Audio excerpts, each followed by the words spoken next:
Career बनाना, reporter, writer या फिर editor बनना, तो आज ही संपर्क करें आज है रमझाजर में। खबर है मुंगेली जिले के पथरिया ब्लॉक का, जहां पर दोस्तों के साथ शर्त लगाकर तालाब को पार करते समय युवक की गई जान। मिली जानकारी के अनुसार पूरा मामला पथरिया ब्लॉक के ग्राम पंचायत अमलडीहा का है, जहां दोपहर लगभग 1 बजे 4 दोस्त तालाब में नहाने के इरादे से गए थे। वहीं पर चारों के बीच 4 बार डुबकी में तालाब को पार करने के लिए 500 रुपए का शर्त लगा और चारों दोस्त तालाब में कूद पड़े।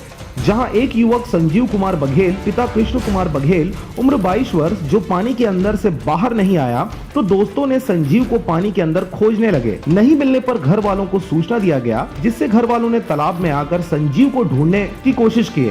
बहुत समय तक प्रयास के बाद भी संजीव पानी के अंदर ही था, जिसे निकालकर हॉस्पिटल ले जाया गया और बाद में प्राथमिक उपचार के बाद डॉक्टर ने उसे मृत घोषित कर पोस्टमार्टम के बाद शव को परिजनों को सुपुर्द कर दिया। घटना स्थल है करीब 1:30 बजे, जिसमें वो लोग 4 दोस्त लोग गए थे एक साथ, जिसमें हार जीत उसका लगे थे 500-500 का। 4 जो डुबाकी है उसमें करीब लास्ट में नीचे डूब गया, वो सांस लेने में तकलीफ हो गया, अंदर में डूबे रहे। फिर उसके दोस्त लोग साथ में खोजे उन सभी लोग, फिर वो नहीं मिले उनसे, तो घर फोन लगाया। फोन लगाने के बाद फिर मेरे भाई लोग गए। पथरिया से रेखचंद साहू के साथ ईश्वर साहू की रिपोर्ट, RJ रमझाजर।